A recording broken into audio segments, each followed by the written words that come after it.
kasungton tung isem na bol na te a si te na man te na pa ni nang game na moto accident nang te a hizong na atuam tuam pa nang game ibek pasen mintan na pa toy na tang ta hen Amen. hallelujah Amen. hoi to pa pasien ma de ibek na swak ta tak le thang a ta na phat khom sia sia ni mo ama yang pai nom teng pai bo pasien na attack in long ding hi hallelujah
ma pasya digna to hong kwam jel vasikinu hong ompi ton tu jel va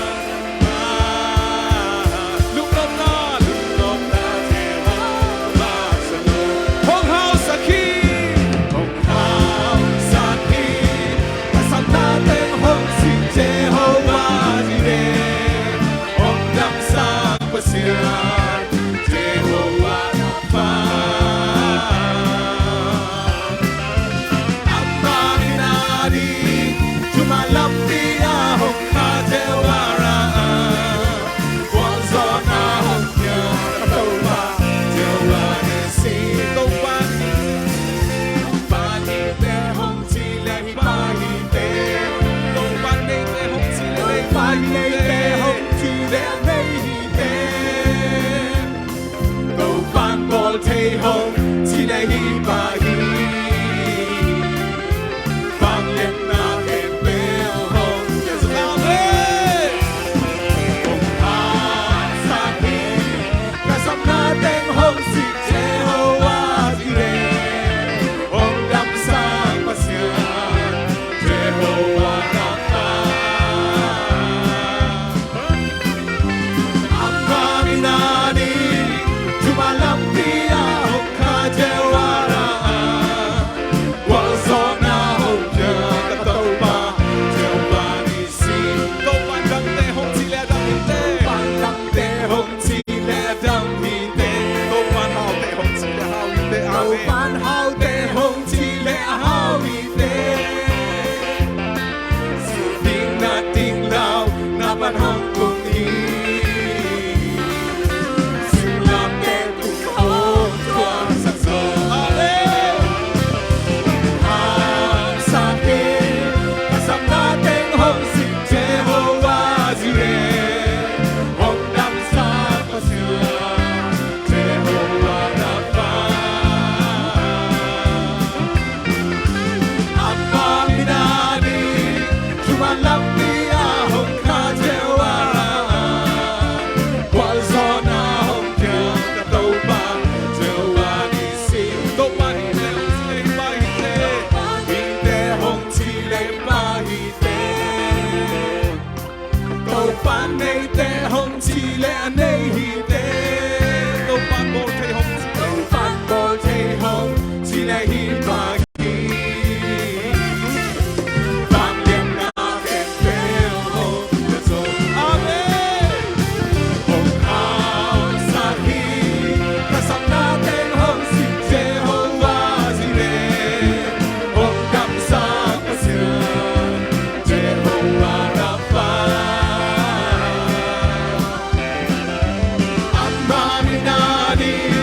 Jumalam dia hong ka jewara Wazona hong nya katoba Jewani si Topan dam te hong chile dam hinte Hey hey hey Topan hao te hong chile hao hinte Topan hao te hong chile hao hinte Ding na ding lao na ban hong kung hi Bang lian Bang lên hang tua sang so hong hao sakhi hao sakhi kasam na teng hong si Jehovah jire hong dam sang pasyan Jehovah Rapha Aminadi Jumalam dia hong ka jewara Wazona hong nya katoba Jewani si Topan dam te hong chile dam hinte Topan dam te hong chile dam hinte Amen Topan hao te hong chile hao Topan hao te hong chile hao hinte Ding na ding lao na ban hong kung hi Sing lam te tung hong tua sang so Amen hong hao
Hilato at sakin khatre ki aapki ni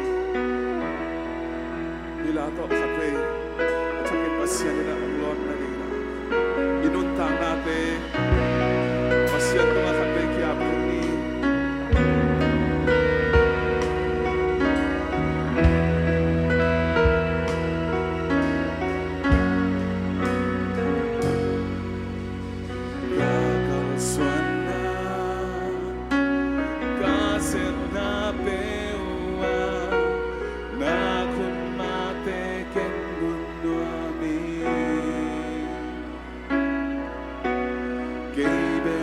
Hãy subscribe cho kênh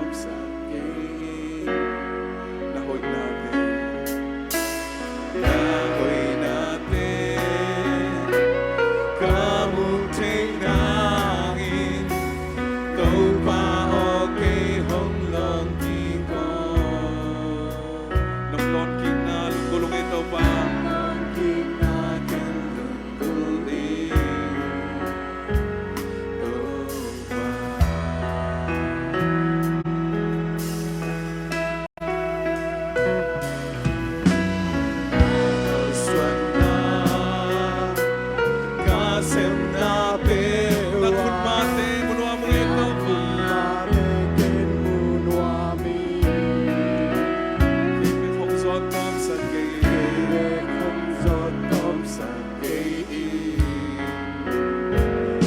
Gõ để không bỏ lỡ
Napewa,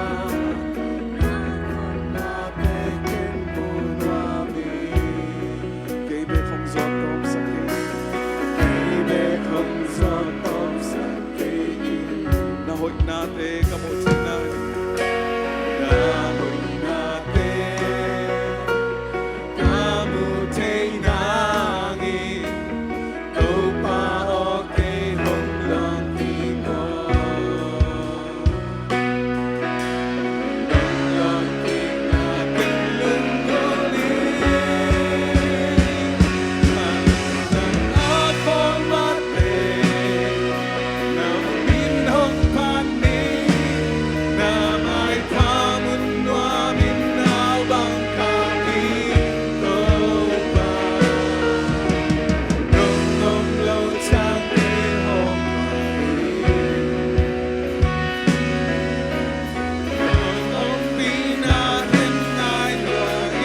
tau pa lon na lunggol perin nei di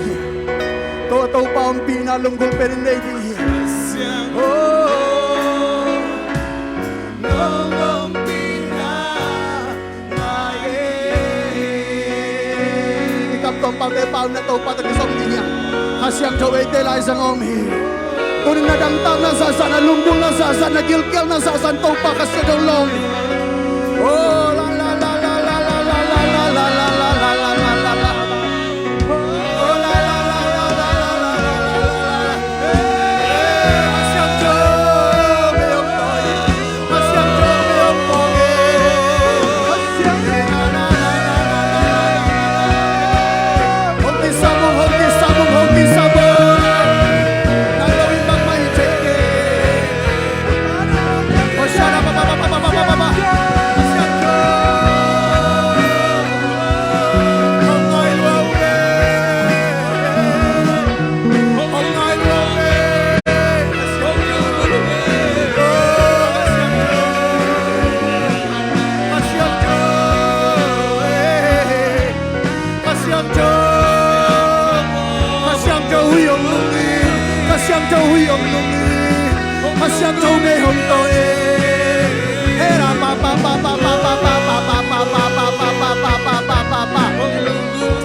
Ikaw siya no telam o sa itaw pa tunga tunin ikihap na isak diya itaw pa maipay munop na isak diya oh hallelujah nang lawin hitay itaw pa nong pinakin ngay luain kakain sikto'y bangin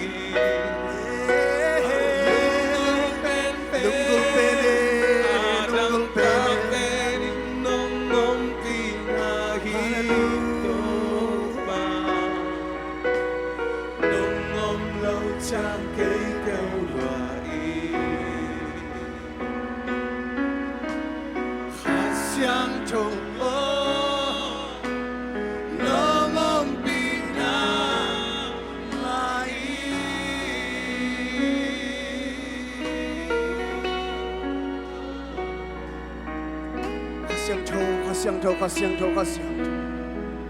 nang lon ko te ka homoy nang lon ko te ka kewi nang lon ko kuha ka kalson ngam kewi nang lon to pahang sana ka na kewi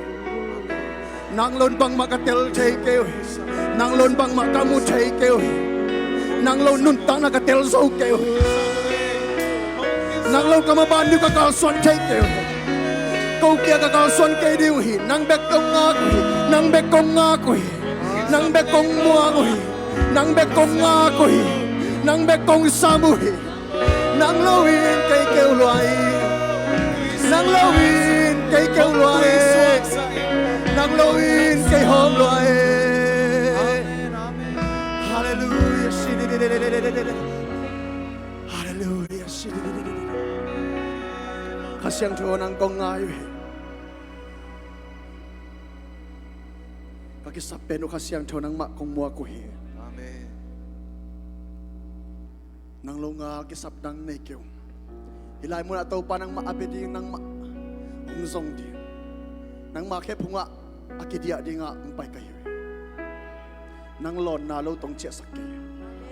karang tong kibang sakay nidang tong kibang sakay ta Amen.